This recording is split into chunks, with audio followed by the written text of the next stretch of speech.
Welcome to Chillin' 101. We hope this video helps. In this video, I will explain how to cook G-nuts with dry fish.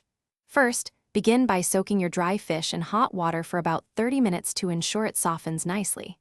After soaking, carefully clean the fish, remove any bones, and break it into manageable pieces.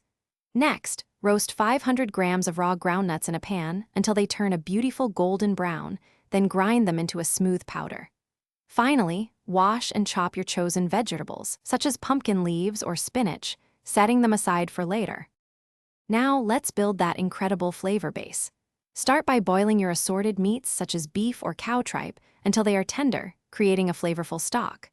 Once the meats are nearly done, add your clean dry fish to the pot and let it cook through.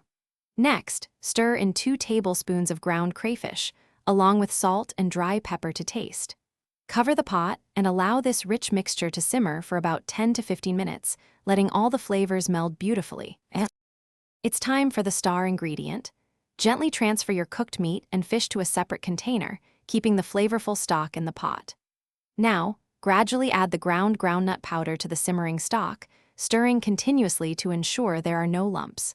Reduce the heat to a very low setting and cook for approximately 15 minutes, stirring every 5 minutes. You'll know it's ready when a thin film of clear oil begins to appear on the surface. We're almost there. Stir in a small amount of palm oil, about 2 tablespoons, to give your soup a beautiful color and added richness. Return the cooked meat and fish to the pot, mixing them thoroughly with the groundnut soup. If you're using vegetables, add your chopped greens now, stir gently, and let them simmer for just 5 minutes. Your delicious G-nuts and dry fish soup is now ready to be served hot, perhaps with fufu, yam, or rice. Enjoy every flavorful spoonful. Thanks for watching. Consider subscribing if we helped you.